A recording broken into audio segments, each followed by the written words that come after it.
कहीं ना कहीं पार्टी के लोग कहते हैं कि ईडी सीबीआई का गलत इस्तेमाल करके सिर्फ पश्चिम बंगाल के जो भी नेता है तृणमूल को उनको हैरेसमेंट किया जाता है और लगातार देखा जा रहा है जो मतलब बीजेपी जिस जिस राज्य में है उस राज्य में ईडी सीबीआई नहीं जाता है। हालांकि आपको मैं बताऊं दिल्ली के उप मुख्यमंत्री के घर में भी सीबीआई ईडी का छापा पड़ा, सत्येंद्र जैन को लेकर भी ईडी सीबीआई। तो क्या जिस राज्य में बीजेपी की सरकार है वहाँ भ्रष्टाचार नहीं होता है, वहाँ के नेता भ्रष्ट नहीं है, और जिसमें बीजेपी का सरकार नहीं है वहाँ पर भ्रष्टाचार करते हैं लोग?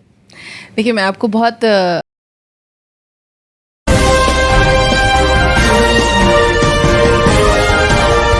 दिल्ली क्राइम नजर सब पर। पश्चिम बंगाल में आए दिन खबरें मिलती रहती है भ्रष्टाचार की। कभी शिक्षा में भ्रष्टाचार, कभी कोयला में भ्रष्टाचार, तो कभी गाय माता को लेकर भ्रष्टाचार। उससे बड़ी चीज़ है स्टूडेंट के जो कैरियर के साथ खिलवाड़ कर रही है पश्चिम बंगाल सरकार, ये सरासर गलत है। और कभी ना कभी इस चीज़ को लेके जब स्टूडेंट रास्ते पे उतर कर आंदोलन करते हैं तो उनको मारा पीटा भी जाता है। और ऐसे तमाम ऐसे क्वेश्चन इन सभी चीज़ों को लेकर अभी हम उपस्थित हुए। हमारे साथ नाजिया इलाही दीदी है जो हाई कोर्ट के एडवोकेट है, उसके साथ साथ राजनीति में भी दिलचस्पी रखती है। दीदी, हमारे चैनल में आपका स्वागत है। Thank you so much. दीदी, सबसे पहला प्रश्न है मेरा कि पश्चिम बंगाल में अब पंचायत इलेक्शन आने वाला है और उसकी जिम्मेदारी जिस व्यक्ति को दी गई है अभी तक ये डिसाइड नहीं हुआ है कि वो बीजेपी में है या टीएमसी में है, क्या कहना चाहेंगे? नहीं, ऐसा कुछ नहीं है। जो बीजेपी के हैं वो बीजेपी में ही है और जो टीएमसी के हैं वो टीएमसी में ही है। अब सौभाग्य ये है हमारी पार्टी इतनी बड़ी है और इतना अच्छा काम करती है, हमारे प्राइम मिनिस्टर इतने अच्छे हैं कि टीएमसी के नेता मंत्री अगर हमारे पास आते हैं तो उनके लिए वेलकम किया जाता है। अब कल को दीदी भी आना चाहेंगी दोबारा फिर से, तो हम वेलकम कर ही सकते हैं, इसमें बुरा क्या है? मतलब आप कह रही हैं कि अगर आगे चल के अगर सीएम भी ज्वाइन करना चाहे तो बीजेपी ज्वाइन कर लेगी? कोई रास्ता बचेगा नहीं ना सीएम के पास। या तो बांग्लादेश जाना पड़ेगा माथा पे ओढ़ना दे करके, फरहाद हकीम को साथ में लेकर के, और या तो फिर दोबारा घर वापसी करना पड़ेगा। फरहाद हकीम जाते हैं बीरभूम में, वहाँ के जो दिग्गज नेता हैं अनुब्रत मंडल, उनको लेके कहते हैं बाघ अभी जेल में है, वो निकलेगा, पंचायत इलेक्शन अच्छा से होगा। तो वो अंदर रहे या बाहर रहे, इस पर पंचायत इलेक्शन में क्या प्रभाव पड़ेगा?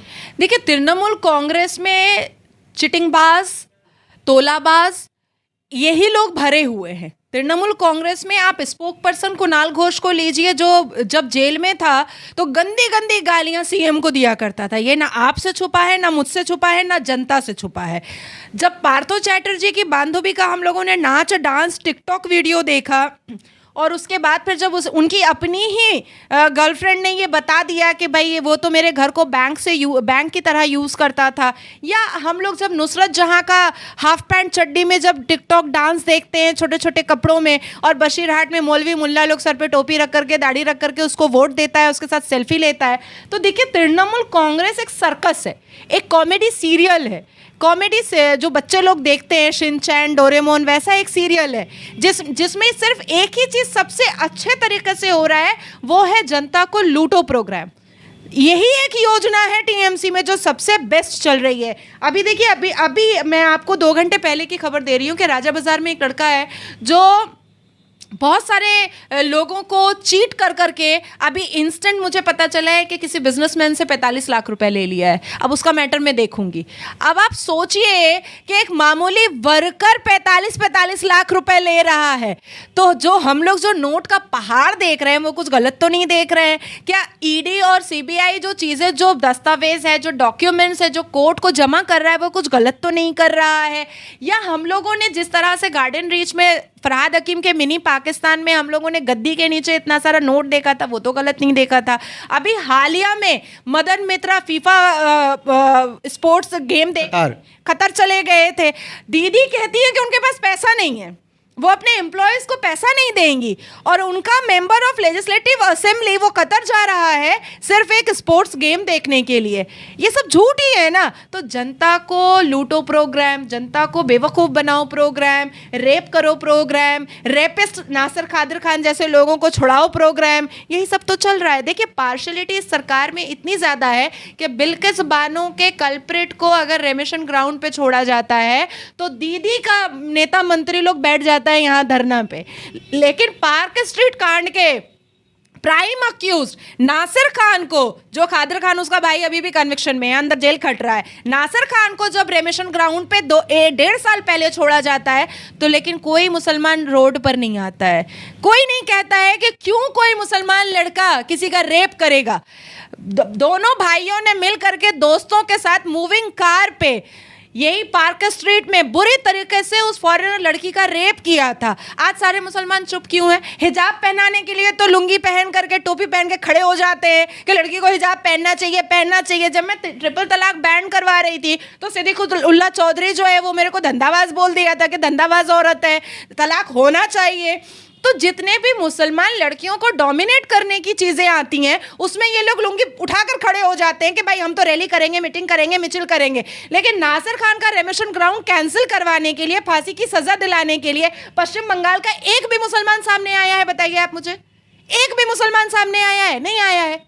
दीदी आप ऐसे विरोध कर रही हैं, आपका नाम नाजिया इलाही खान, आप खुद मुस्लिम समाज से बिलोंग करती हैं, लेकिन इस चीज़ का प्रतिवाद कर आपको डर नहीं लगता है? नहीं, मुझे डर नहीं लगता है। मुझे अल्लाह से मुझे बहुत प्यार है, बहुत मोहब्बत है। और कुरान के बियॉन्ड कोई भी अगर जाएगा और इस्लाम को पकाकर कोई खाने की कोशिश करेगा, पॉलिटिकली यूज करेगा, तो मैं बोलूंगी श्रीमती ममता बनर्जी खिलाफत कमेटी के इनविटेशन पर जो उन्होंने खुद एक मीटिंग में कहा कि আমার উপরে কেস করে দিয়েছে, আমাকে বললো আপনি কেন ঈদের নামাজে যান। अरे जाहिर सी बात है, मैं मुस्लिम हूँ, मुझे तो कभी खिलाफत कमेटी ने नहीं बुलाया कि भाई ईद की नमाज में आ जाओ तुम, कभी तो नहीं बुलाया। कभी मैं भी तो दीदी के साथ थी।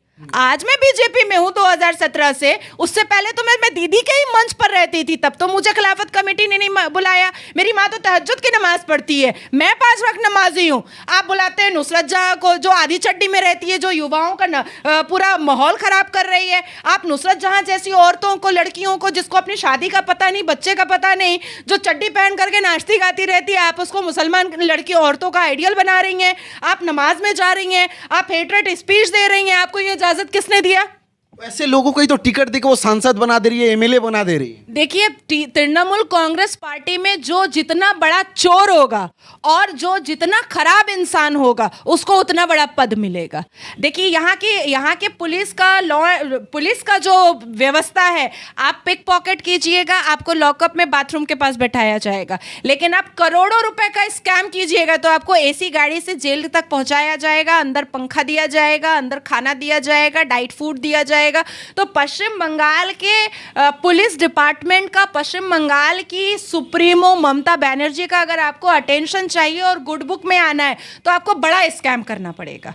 अदरवाइज वो आपको इरिटेट कर देंगी और आपके ऊपर दुनिया भर का झूठा, लुच्चा, सच्चा, झूठा सब केस करेंगी। मेरे ऊपर भी केस किया गया था, मैं भी डिटेन हुई थी। कहीं ना कहीं पार्टी के लोग कहते हैं कि ईडी सीबीआई का गलत इस्तेमाल करके सिर्फ पश्चिम बंगाल के जो भी नेता है तृणमूल को, उनको हैरेसमेंट किया जाता है। और लगातार देखा जा रहा है जो मतलब बीजेपी जिस राज्य में है उस राज्य में ईडी सीबीआई नहीं जाता है। हालांकि आपको मैं बताऊं, दिल्ली के उप मुख्यमंत्री के घर में भी सीबीआई ईडी का छापा पड़ा, सत्येंद्र जैन को लेके भी ईडी सीबीआई। तो क्या जिस राज्य में बीजेपी की सरकार है वहाँ भ्रष्टाचार नहीं होता है, वहाँ के नेता भ्रष्ट नहीं है, और जिसमें बीजेपी का सरकार नहीं है वहाँ पे भ्रष्टाचार करते हैं लोग? देखिए, मैं आपको बहुत अच्छे से एक्सप्लेन करूंगी ताकि जो जितने भी लोग देखेंगे उनको समझ में आएगा। कानून से खिलवाड़ करना मतलब एकदम ही मुश्किल है। कानून से कोई खिलवाड़ नहीं कर सकता है।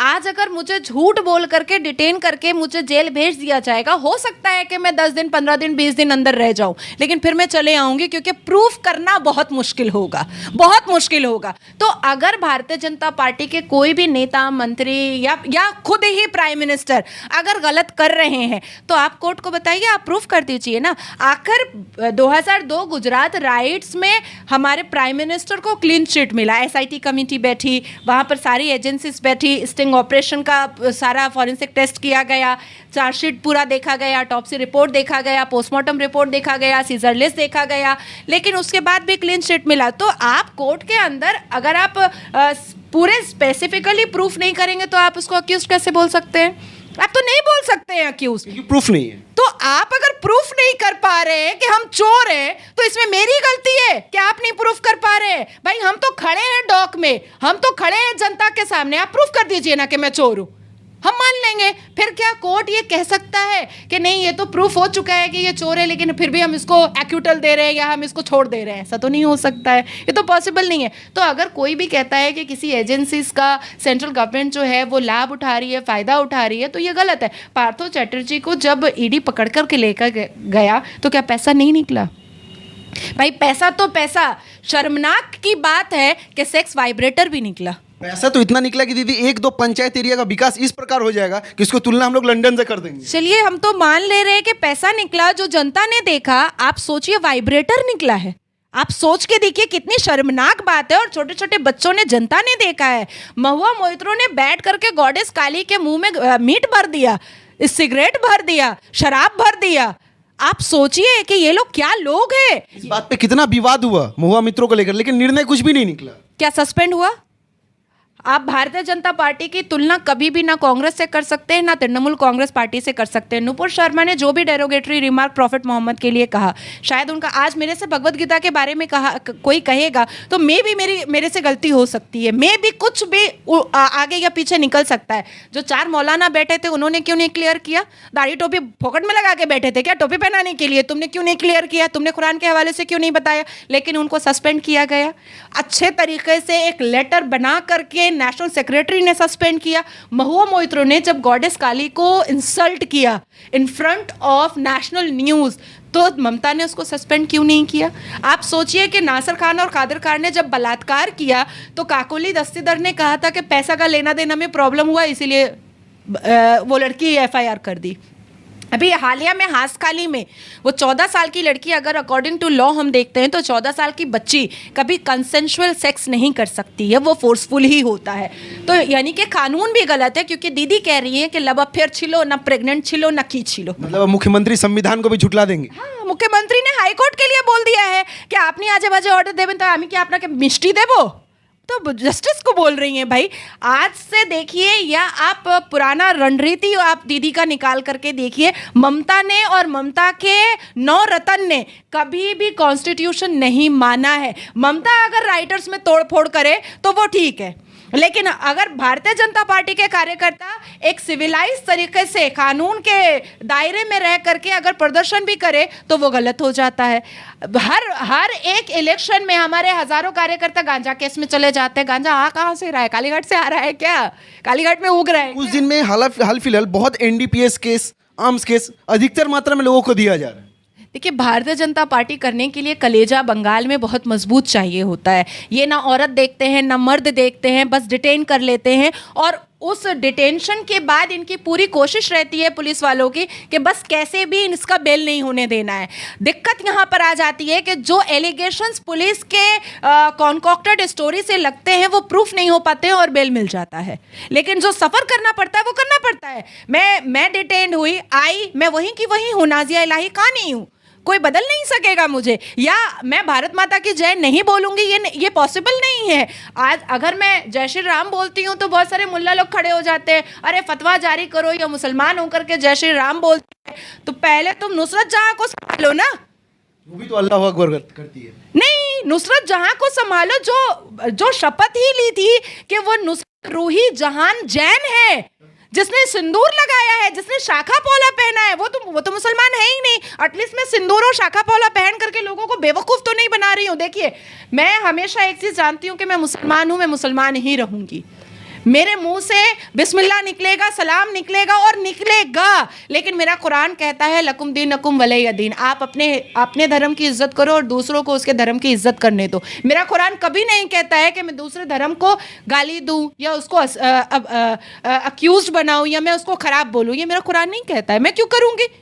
ये नुसरत जहां ने जो पूरे मुसलमान कम्युनिटी का नाम डुबाया है, ये नुसरत जहां ने पूरे मुस्लिम कम्युनिटी को जो बदनाम किया है, ये नुसरत जहां की वजह से मुस्लिम कम्युनिटी की फीमेल्स के ऊपर शक की नज़रों से पूरे हिंदुस्तान नहीं बल्कि पाकिस्तान और बाहर देशों में देखा जाता है। लोग कहते हैं कि वो हिंदू है कि मुसलमान है, बच्चा किसका है। अब आप सोचिए कि कोई मुसलमान लड़की ऐसा कर सकती है? आज नाजिया इलाही खान जय श्री राम बोलती है तो ये दाढ़ी टोपी वाला चला आता है टोपी पहनाने के लिए, और वो पता नहीं क्या है, हिंदू है, मुसलमान है, जैन है, सिख है, ईसाई है, वो है क्या? उसको कहाँ से मेंबर ऑफ पार्लियामेंट बना दी दीदी? और कैसे वो हो सकती है हमारे मुसलमान कम्युनिटी की औरतों की आइडियल? मैं नहीं मानती हूँ ऐसे लोगों को, और ऐसे मौलवियों को भी नहीं मानती हूँ। राजनीति करने के लिए लोग किसी भी हद तक गुजर जाएंगे। देखिए, चरित्र हम हमेशा कहते हैं कि नेचर और सिग्नेचर कभी चेंज नहीं होता है। नाजिया इलाही खान बीजेपी के मंच पर चढ़ करके भी सलाम अलैकुम ही बोलती है, और जब उसकी स्पीच खत्म होती है तो वो खुदा हाफिज ही बोलती है। दीदी, ये हमारा देश भारत संवैधानिक रूप से सबको अधिकार देता है। अगर हम हिंदू हैं तो हम जय श्री राम बोल सकते हैं, अगर हम मुस्लिम हैं तो अल्लाह अकबर बोल सकते हैं। लेकिन कुछ दिन से हमारे देश में हिंदू मुस्लिम कुछ ज़्यादा ही हो रहा है। देखिए, ये सबसे ज़्यादा बंगाल में हुआ है, और बंगाल का आक्रोश जो है वो यूपी के इलेक्शन में भी जब ममता वहाँ पर गई थी तो वहाँ पर भी निकला था।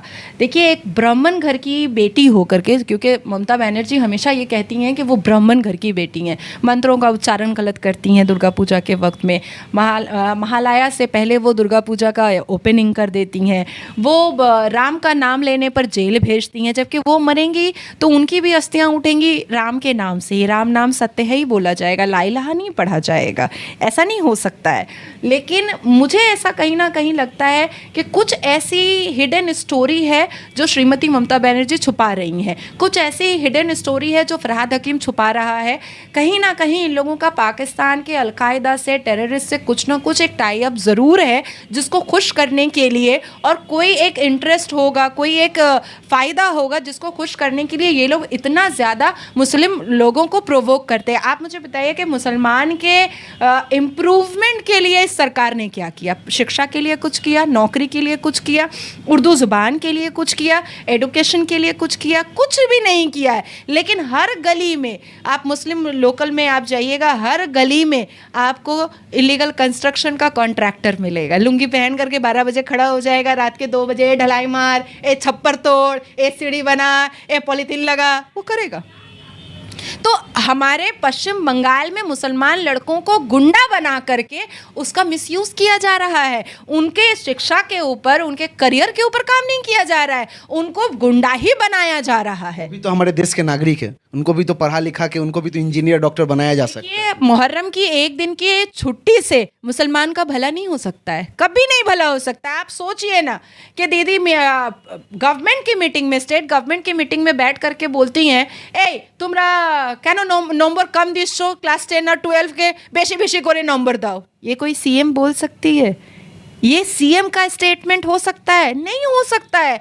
देखिए, उनके कई ऐसे स्टेटमेंट आए हैं जो एंटी नेशनल रहा है, जो अगेंस्ट बियॉन्ड द कॉन्स्टिट्यूशन रहा है। उन्होंने दुर्गापुर में कहा था कि वो जिहाद डिक्लेयर कर रही हैं। मैंने हाई कोर्ट में पब्लिक इंटरेस्ट लिटिगेशन किया था, बीजेपी के अगेंस्ट में वो जिहाद डिक्लेयर कर रही हैं। क्यों जिहाद आप डिक्लेयर कर रही हैं? क्या वजह है? जिहाद का 2 मतलब होता है, एक होली वॉर होता है और एक अपनी गलतियों को सुधारना होता है। तो आप किस सेंस में कह रही हैं? अगर आप अपनी गलतियों को सुधार रही हैं, वेल एंड गुड, बहुत अच्छी बात है, आपको सुधारने की ज़रूरत भी है, और साथ साथ नुसरत जहां और फरहाद हकीम को भी वो सुधार लें। तो आपके चैनल के माध्यम से मैं ये मैसेज श्रीमती ममता बनर्जी को भेज रही हूँ। लेकिन अगर आप होली वॉर करना चाह रही हैं तो वो भारतीय जनता पार्टी नहीं होने देगी। दीदी, शिक्षा व्यवस्था को लेकर अगर बात किया जाए तो आज कोई गरीब घर का लड़का, उसके परिवार उसको पढ़ाते हैं, लिखाते हैं, 2 लाख 4 लाख इन्वेस्ट करते हैं, वो MA BA करने के बाद मुख्यमंत्री बोलती है चप बेचो, उसके बाद रुइया से तकिया बनाओ। ये कैसा रोजगार है पश्चिम बंगाल में? देखिए, श्रीमती ममता बनर्जी का भाईपो जो है वो अपने आँख के, हालांकि हेल्थ मिनिस्ट्री जो है वो ममता के हाथ में है, अपने आँख के ट्रीटमेंट के लिए फॉरेन कंट्री जाता है। उनके जितने भी भाई लोग हैं श्रीमती ममता बनर्जी के, वो कहती हैं कि कोई पॉलिटिक्स में नहीं, लेकिन कोई हॉकी का चेयरमैन बन के बैठा है, कोई किसी फेडरेशन का चेयरमैन बन के बैठा है, कोई कुछ बन के बैठा है। पूरे परिवार को उन्होंने सेट किया है। पूरा परिवार आज पैसे में नहा रहा है, और जो जनता है उसके साथ पार्शियलिटी देखिए कि उसको बोलती है चना डाल के झालमुड़ी बेचो, तो बैगनी चॉप बनाओ, तो ड्रैगन फ्रूट से तुम कलर का काम करो, तो बाइक ले लो, साड़ी बेचो दुर्गा पूजा में। और नुसरत जहां जाती है थाईलैंड अपना वेकेशन मनाने के लिए, मदन मित्रा जाता है कतर अपना वेकेशन मनाने के लिए, फरहाद हकीम की बेटियां 2-2 लाख रुपए का दारू का बोतल खोलती हैं। मेरे पास फोटोग्राफ्स है। गंदे से गंदे मुस्लिम कम्युनिटी की लड़की होकर के गंदे से गंदे, वाहियात से वाहियात कपड़े पहनती है और इंस्टाग्राम पे पोस्ट करती है। लेकिन नाजिया इलाही खान अगर जीन्स पहन ले तो वो आवारा हो जाती है। क्यों? क्योंकि वो बीजेपी करती है। क्यों? क्योंकि उसका बाप मेयर नहीं है, उसका बाप एक मामूली आदमी है, एक मामूली छोटा सा बिजनेस करता है। तो यहाँ जो पार्शियलिटी है ममता सरकार में, यहाँ जो ईगो है, आप एक काउंसलर से मिलिए ना टीएमसी के, आपको ऐसा फील हो जाएगा कि आप भारत के प्रधानमंत्री से मिलने आए हैं। लेकिन आप भारत के प्रधानमंत्री से मिलिएगा तो आपको लगेगा कि आप किसी अपने घर के आदमी से मिलने के लिए आए हैं। तो ये अंतर है इन लोगों में, ये डिफरेंशिएशन है इन लोगों में, इतना ईगो, इतना घमंड कि मैं आपको बता नहीं सकती हूँ। दीदी, देश के गरीब जिनके वोट पाकर ये लोग मंत्री बनते हैं, विधायक बनते हैं, सांसद बनते हैं, उनका इलाज होता है सरकारी हॉस्पिटल में, वो भी एक बेड पे 3-3 जन सो के इलाज करवाता है। और हम लोग गरीब के पैसा से ये लोग मंत्री बनते हैं, ये लोग अपना इलाज कराना अमेरिका जाते हैं, लंदन जाते हैं। हाँ, उसके देखिए सदन पांडे गया था बाहर, उसकी बेटी लेकर के गई थी, और उसके बाद जब सदन पांडे का डेड बॉडी आया था तो उसकी बेटी के साथ गले लग लग करके हगिंग कडलिंग कर कर करके अभिषेक बनर्जी रो रहा था जवान लड़की के साथ में। तो देखिए ये सब इन लोगों का, डॉल्चे गबाना का चश्मा उसकी बेटी पहनती है, डियोर का कपड़ा पहनती है। मतलब हम लोग का जितने पैसे में 6 महीना घर चलता है, उतने में उन लोगों का सिर्फ सनग्लास आता है, सिर्फ एक पर्स आता है, सिर्फ एक चप्पल आता है, जिसमें मेरा और आपका 6 महीना घर संसार चलेगा, बच्चे पढ़ाई करेंगे।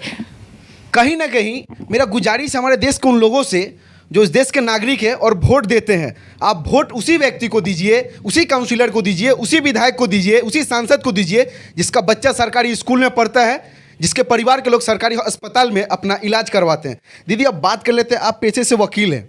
एक बात हमेशा सामने आता है, अगर कोई पत्रकार, सपोज दैट अगर मैं बीजेपी की गलती को दिखा दूं तो लोग बोलते हैं ये टीएमसी का होकर काम कर रहा है, या अगर मैं टीएमसी की गलती को दिखा दूं तो लोग बोलते हैं बीजेपी का होकर कर रहा है। तो एक पत्रकार निष्पक्ष रूप से पत्रकारिता नहीं कर सकता है, तो पत्रकार क्या करेगा? देखिए, भारतीय जनता पार्टी कभी भी मीडिया वालों को गाली नहीं दिया है, कभी भी नहीं।